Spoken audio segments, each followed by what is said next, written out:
Hello and welcome back to the third episode of MVP's podcast. I am Mia, your host, and today we're going to be talking about coaching. So far we have covered a wide variety of topics. We've talked about mental health in athletics, what that even means. We've talked about breaking the stigma and how to do that. We've heard from Dylan Souza, a Lewis and Clark track and cross country athlete who has been very open about his experience with mental health and injury.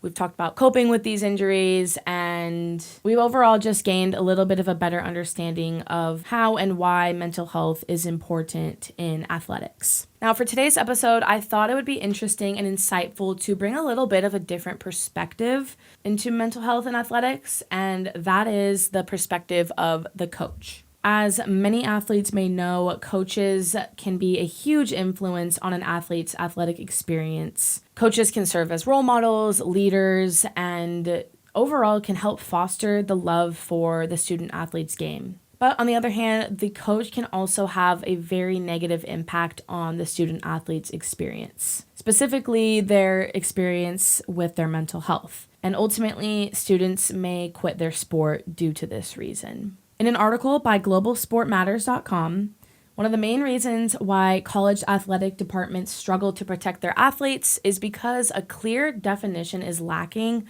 of what constitutes abusive coaching, especially when it comes to emotional harm versus physical harm. In this same article, it gives a few examples of some extreme abusive coaching situations that ultimately impacted the student athlete's mental health. For instance, the Syracuse women's basketball coach in 2021 that resigned after being accused of bullying and being physically inappropriate, ultimately leading to some of the players dealing with suicidal thoughts and having to receive therapy because of the situation. Another example comes from Texas Tech's 2020 women's basketball coaching staff after they were accused of creating a culture of abuse affecting players' levels of fear, anxiety, and depression. Now, the article goes on and on to explain a lot of other different scenarios in which the coach affected their experience with the sport, and I will be linking that link in the description if you are interested in reading more. Now, like I said before, coaches can and very often do create very positive experiences for their athletes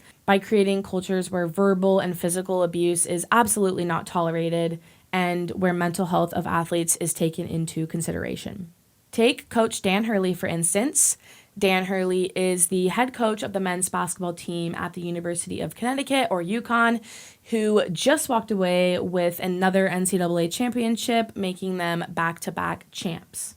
Now, Hurley is very open about his mental health struggles that he's struggled with since college. In an article called Dan Hurley Opens Up About His Mental Health by Seth Davis, it explains that Dan Hurley would hide all of his feelings at a certain point of his life, but once he did learn to open up and discuss his struggles publicly, he found that he was able to address those issues more honestly.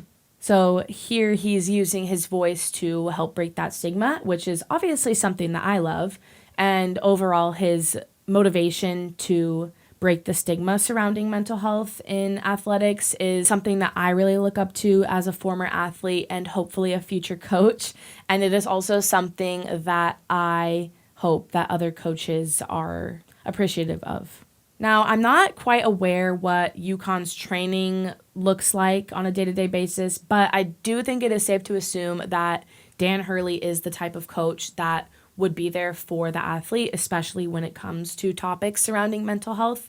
High-achieving teams like UConn, they involve a lot of talent and skill, yes, but also many times highly successful teams will implement strategies to strengthen and train their brain just like they would train their muscles in the weight room. Again, I'm not entirely sure if specifically the UConn men's basketball team uses strategies like that, but especially as you move up into more elite levels of athletics, you will see a lot more mental training strategies to help enhance the performance of the athlete. Now, moving forward with today's episode, I want to share an interview that I did with the assistant coach of Lewis and Clark's rowing team, Claudia Lober. She's very understanding of the ways in which athletics can affect your mental health and how mental health can affect your athletic performance. So let's just go ahead and jump right into that interview. So just to start, thank you so much for being here today, and I appreciate you taking the time to do this interview with me. So first question is, will you start by sharing your personal experience or journey as an athlete? Yeah.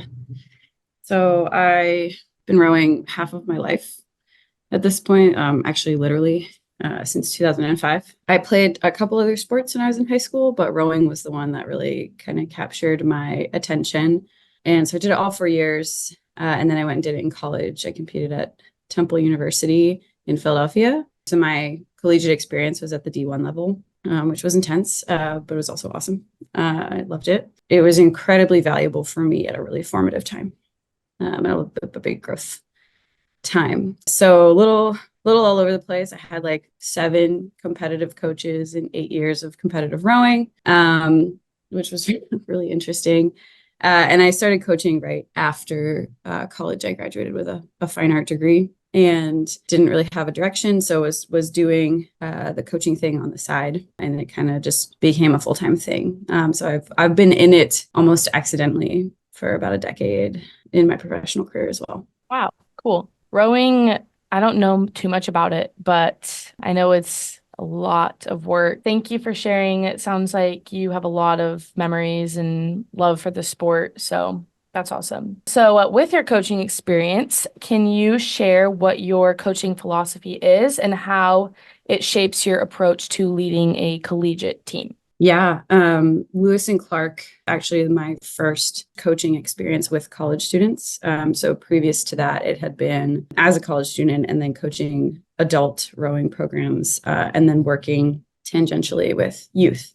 And so the philosophy has been born of this experience of being all over the age spectrum, as well as like ability, background, experience. And ultimately, it just comes down to wanting people to feel invested in and cared about in their pursuit of growth. And so we've kind of distilled that down this year as a coaching staff. What we say to the athletes a lot is process over outcome. And I was thinking about that in terms of like my personal philosophy. And I want people to feel cared about in the experience. I want to be the coach that I wanted. And so it's informed by like this process should be about you. It should be about growth. It should be about collaboration between teammates and also with the coaching staff, and like collaboration throughout that power dynamic and kind of pulling some of the authoritarianism out of it. So yeah, I think that's kind of where I've landed, where I am now. Cool.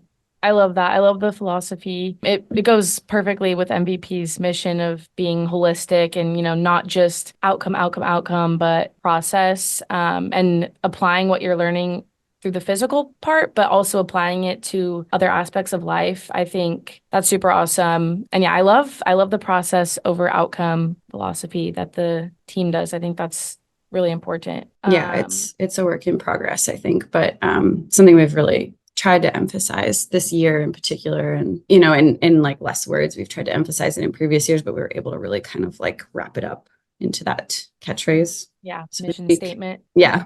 I guess this kind of goes with that. It's process over outcome for your team, but when it comes to success, how do you define success beyond just the outcome, the wins and the losses? Yeah, this is framed through the lens of Lewis and Clark, where there's like a heavy social justice element to a lot of what the school does. And to that end, like our team has a lot of queer athletes. We have non-binary, we have trans athletes that are competing with us. We've got a lot of different lived experiences. And so a big goal for us has just been inclusivity and accessibility. And I think that's something that stands out to me in terms of like what's a success. We have a group that is incredibly welcoming. We really emphasize being there for each other and the community aspect of the sport, because rowing is very much about trusting the people you're rowing with and being able to let go of any doubt for you to be successful. And I see that kind of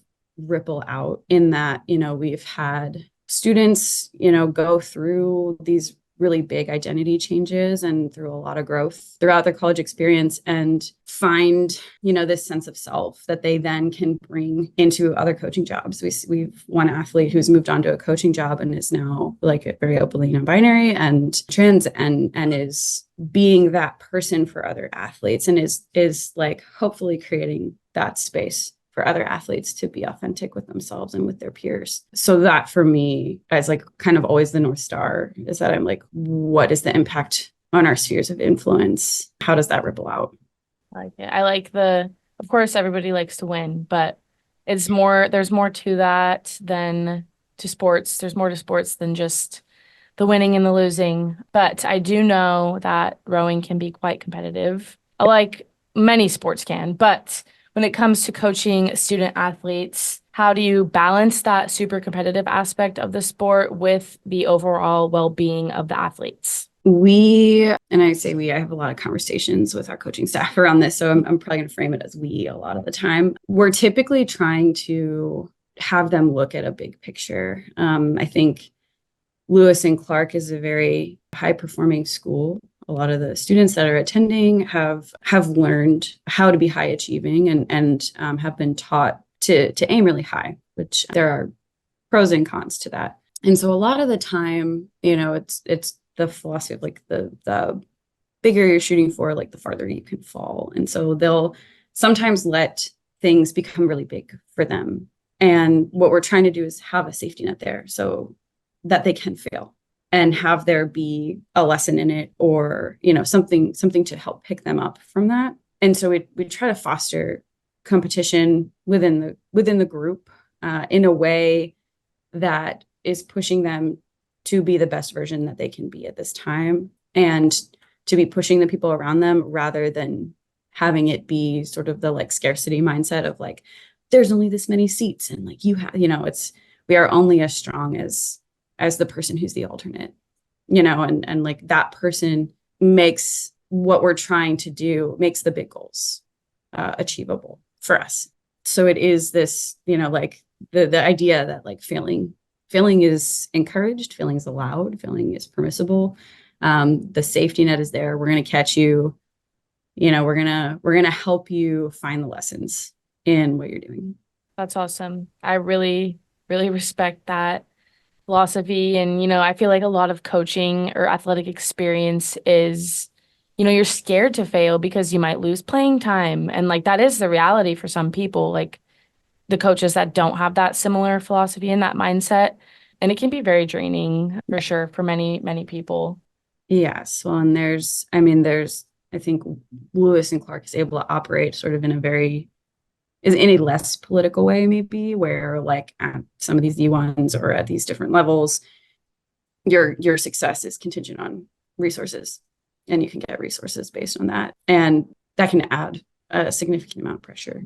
Moving kind of in a little bit of a different direction, just on the topic of mental health, in what ways do you and your coaching staff prioritize the mental health of your athletes within the program?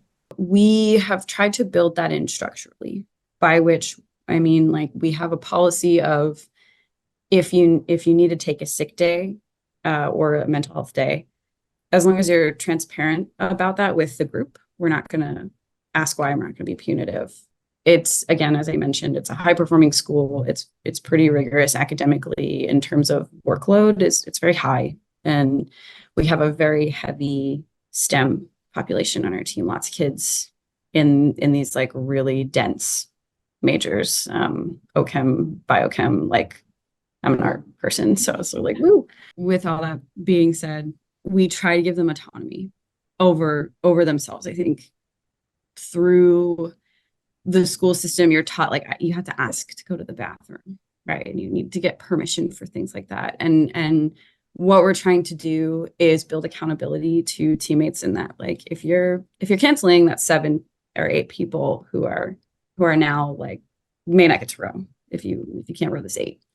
So it's kind of the two-pronged thing of building accountability and also allowing for autonomy over how you're feeling, being connected to your body, being able to assess, like, is this something I really need? And a lot of them will come talk to us. They'll just come by the office and say, like, this is how I'm feeling.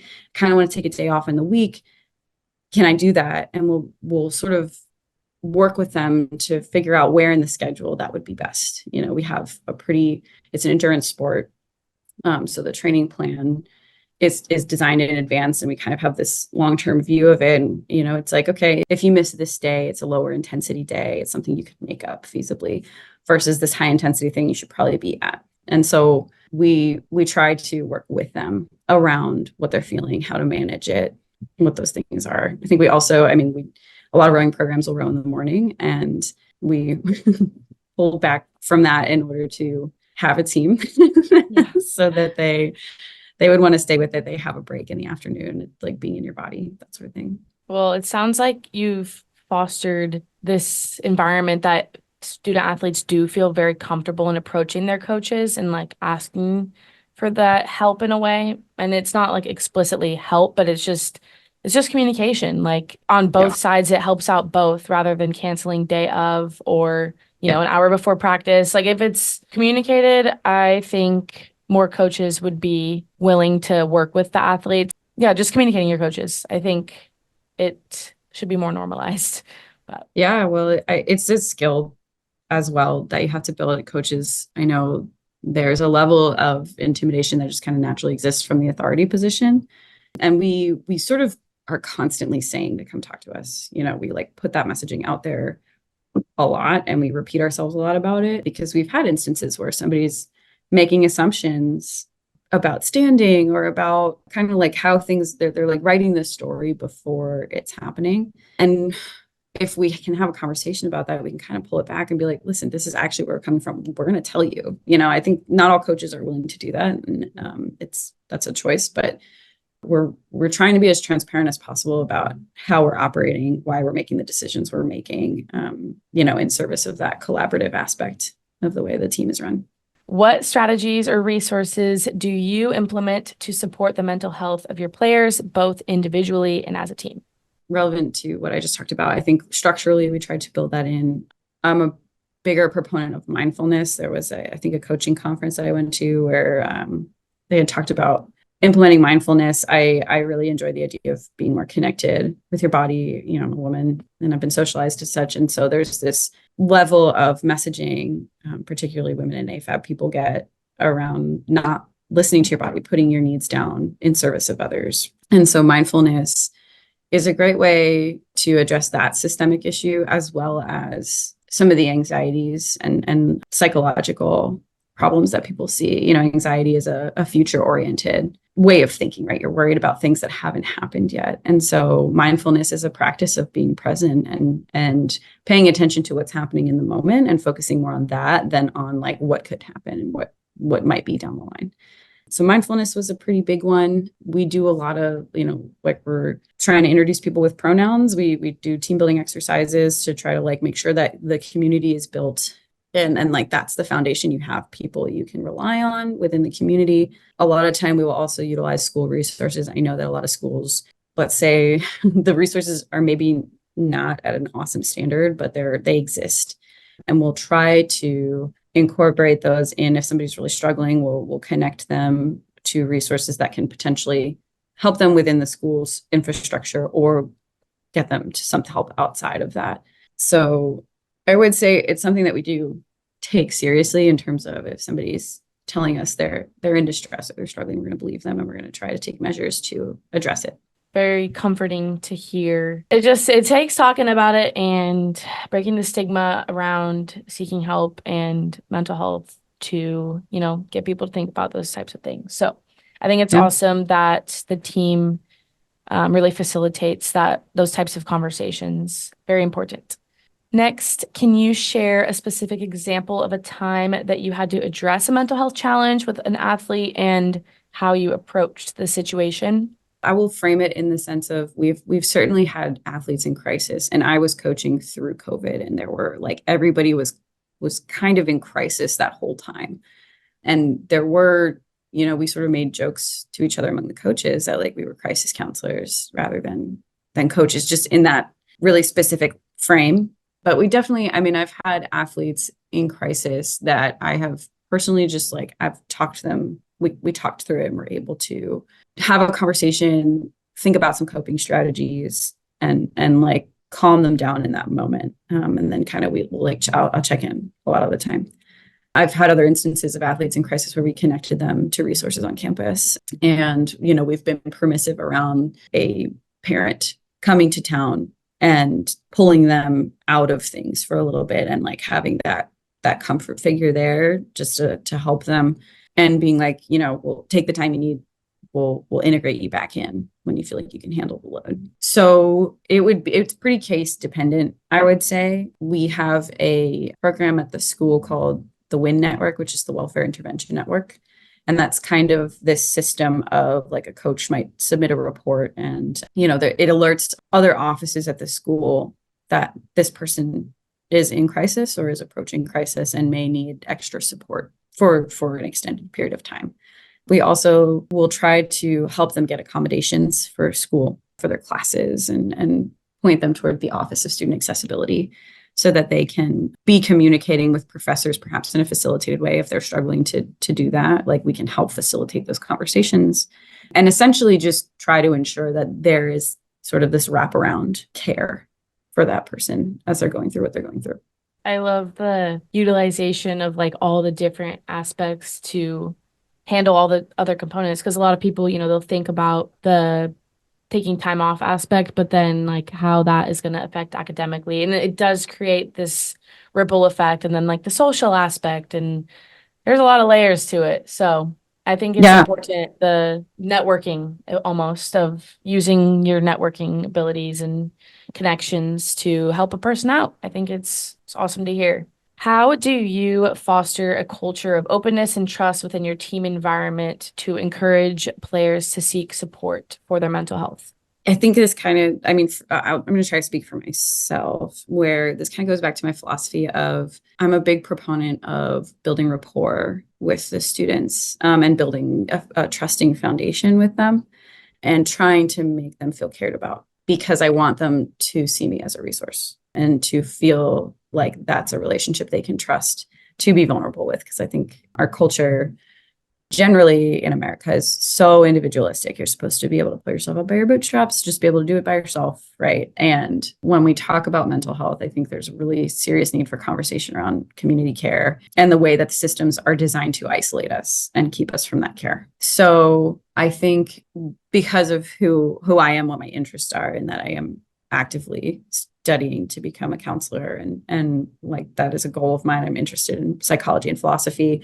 That is sort of the baseline for me. It's just the trusting relationship, the rapport, the willingness to be the person that can hold space when somebody needs to be vulnerable. The other piece of that, I think, is like the building of community and like having those friends that you can trust to hold space for you if you don't feel comfortable going to a coach, or having friends speak for you on your behalf. We've implemented policies around like how to report things if there's a situation that has caused some discomfort, or, maybe skews towards Title IX or some other, scenario. We usually encourage people to come with friends to center the person who's been harmed. We kind of take our cues off of that person and operate around what they think would be best for them at the time. So I think all of those little pieces of just understanding that if you're part of this community, we're going to do our best to take care of you.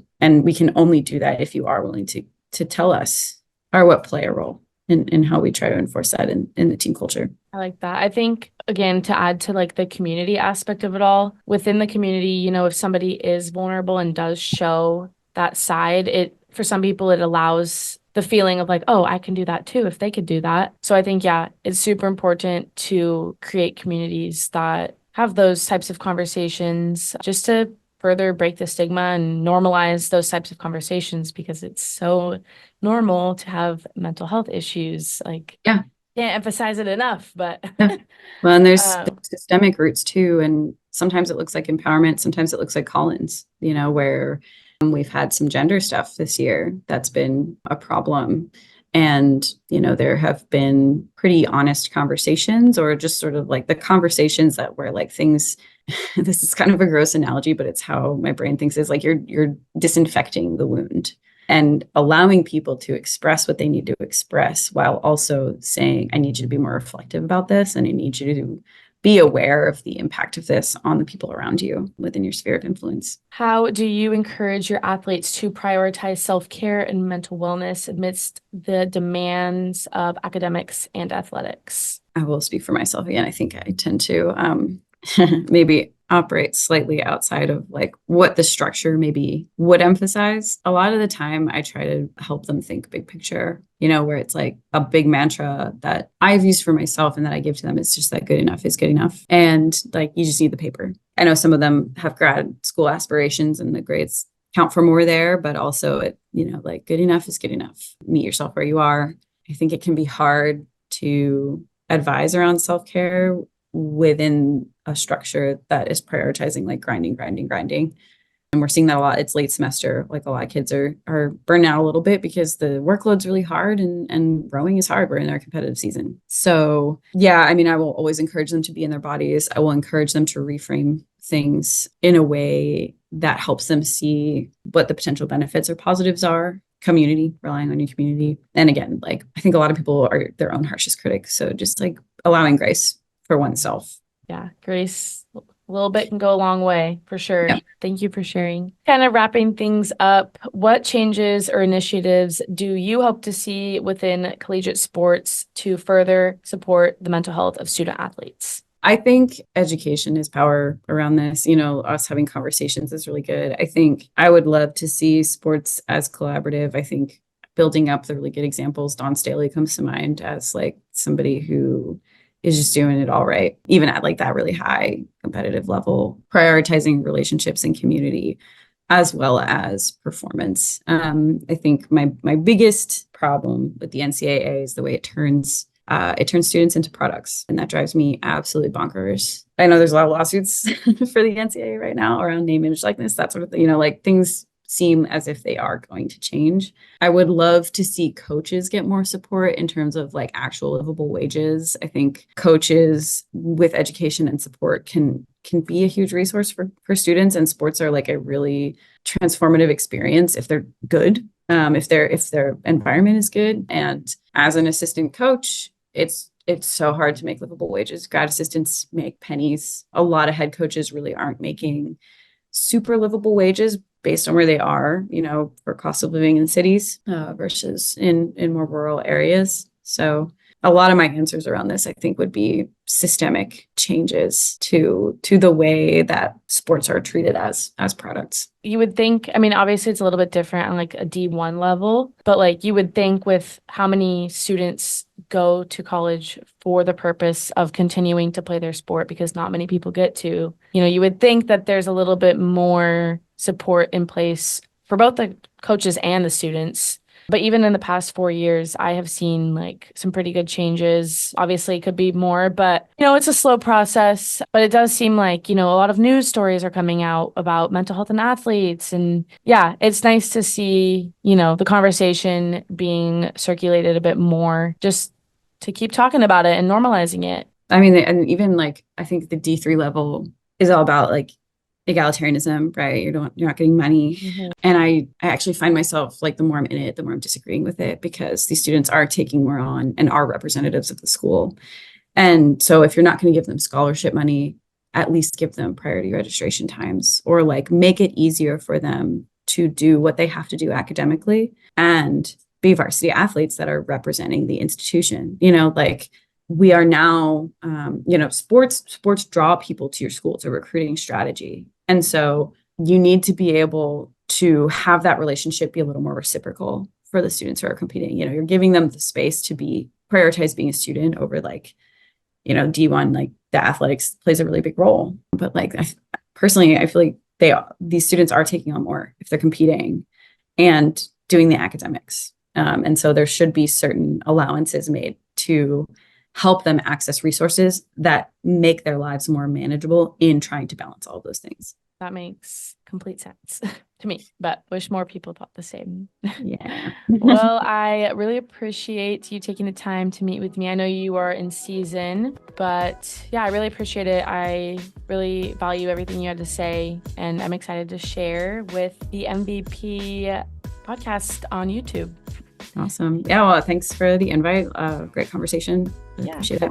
Thank you again to Claudia for such an amazing interview. I really appreciate everything she had to say as a coach, and I really, really respect her philosophy. The common theme here is that every individual is different when it comes to the way that they like to coach, and on the other hand, if you're the athlete, everybody likes to be coached differently. That being said, it is extremely important as a coach who wants a successful team to gain an understanding of the preferences in their athletes of coaching styles so they can meet their emotional and physical needs, etc. And then on the other hand, it is important for the athlete to communicate to their coach what they need in terms of coaching. Now, I'm not saying that an athlete gets to be like, oh, I'm sorry, team lifts is not a part of the way I like to be coached, or disrespecting your coach and telling them what to do.